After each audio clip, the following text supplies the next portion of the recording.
What's up, folks? Your buddy Fatalroadie. Tonight we're going to do the results for the Elimination Chamber. We start off with the only match for the kickoff show. Buddy Murphy versus Akira Tozawa for the Cruiserweight Championship. This is a really good match. I really don't see why this was on the kickoff show. There was a ton of action between Murphy and Tozawa. Akira Tozawa tries to get a submission on Buddy Murphy, but Murphy picks him up, gives him Murphy's Law, and gets the pin to retain his title. Like I said, this is a really good match. This match really should have replaced the Braun Strowman-Baron Corbin match that's later on tonight. We then start out with the main card. The opening match for tonight is a Women's Elimination Chamber match for the Women's Tag Team Championship. Nia Jax and Tamina, Sasha Banks and Bayley, Naomi and Carmella, the Iconics, and Mandy Rose and Sonya Deville. Bayley, Banks, Rose, and Deville start off the match, shortly which was followed by the Riot Squad. Things really started getting mean by the time the Iconics came out. The Iconics tried a flurry of pinfalls on everybody, but was only getting 2 counts. The Iconics run roughshod over the active teams. Thankfully, I had the volume down because the Australian Bella Twins were screaming all over the place.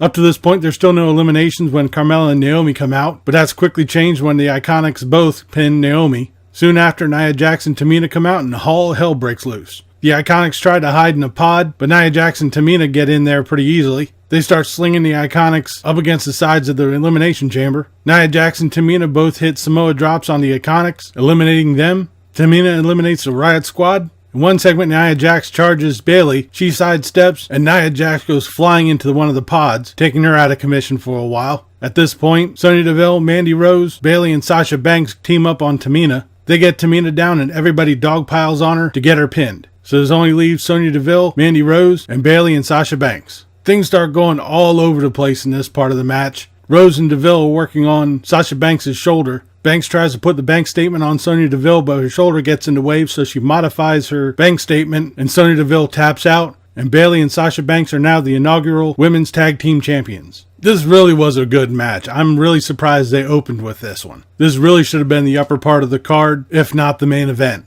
Then we have The Miz and Shane McMahon versus the Usos for the SmackDown Tag Team Championships. Before the match, The Miz introduces his wife Maurice to make an announcement. Apparently they're going to have another baby. Once the match gets started, it was okay. It was decent. There was a lot of flying around. Shane tried to do a double coast to coast. He hits one of the Usos, who wasn't really the legal man, went to hit the other one, and ended up eating a super kick. The Miz hits a skull-crushing finale on Jimmy Uso, tried to roll him up, but Jimmy continued the roll up, got the Miz's shoulders down, and got the pin, so they're now the new SmackDown Tag Team Champions. My guess they're going to be going up against the Bar or the New Day sometime soon. We then have Finn Balor versus Bobby Lashley and Lio Rush for the Intercontinental Belt. This is an match. I mean, it was okay. Finn Balor got the coup de grace on Lio Rush and got the pin. It was kind of predictable. I think Lio Rush was only there to keep Bobby Lashley strong. So Finn Balor is now the new Intercontinental Champion. After the match, Bobby Lashley beats down Lio Rush and walks away. We then have Charlotte Flair coming out. She cuts a promo. Which brings us to our next match, Ruby Riott versus Ronda Rousey for the Raw Women's Championship. Ronda Rousey is dressed up as Sonya Deville from Mortal Kombat 11, to which she gives the voice for. This is another quick yet predictable match. Ronda Rousey wins with an armbar. Charlotte Flair gets into the ring. There's a stare down. Then Becky Lynch comes walking through the crowd on crutches because apparently during a house show she got injured. The three of them stare down. Becky Lynch beats down Charlotte Flair with one of the crutches. Ronda Rousey watches on as Becky Lynch continues the beatdown. Lynch tosses Rousey one of the crutches. As Ronda Rousey started to go after Charlotte Flair, Becky Lynch comes in from behind and beats down on Ronda Rousey. Shortly after, security comes out and escorts Becky Lynch out through the crowd with her hands behind her back, almost similar to how Stone Cold was back in the day. We then have Braun Strowman versus Baron Corbin in a no DQ match. Yay. This is another match. Baron Corbin gets sent through a table. Shortly after, Drew McIntyre comes out with a chair. As Braun Strowman starts to square up, Bobby Lashley comes out and beats him down with a chair as well. Then McIntyre, Lashley, and Corbin start wailing away at Strowman. They stack up 2 tables on top of each other and then powerbomb Braun Strowman through them.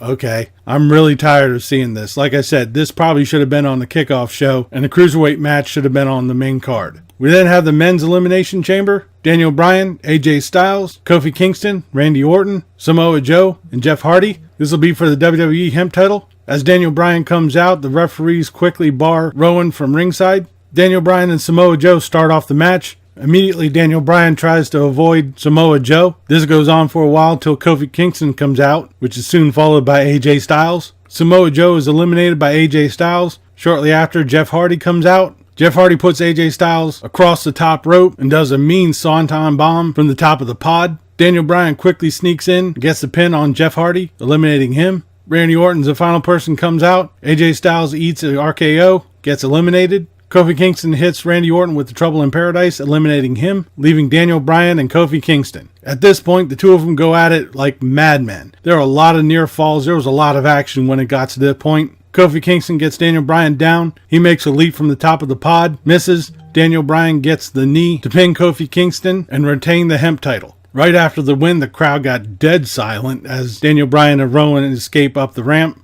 Xavier Woods and Big E come out to the ring. They help Kofi Kingston up to the chance of thank you Kofi. They lead up the ramp to a bunch of cheers as we end tonight's Elimination Chamber. Okay, first off, starting with the kickoff show. That match should not have been on the kickoff show. That match was way too good for the kickoff show. Should have been on the main card. The Strowman-Corbin match should have been on the kickoff show, because that match straight out sucked out of the whole thing. We started off with a big-ass pop with the women's tag team titles, which I really should have think that should have been our main event. The two Elimination Chamber matches were really good. I liked them. The other matches were either okay to kind of really could have done without them. My top matches for tonight were definitely the Cruiserweight Championship, the Men's Elimination Chamber, and number one would have been the Women's Elimination Chamber match.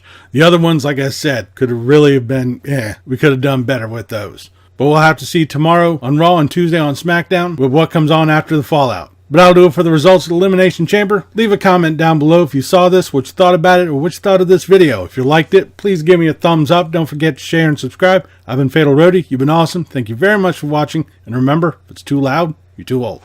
See ya.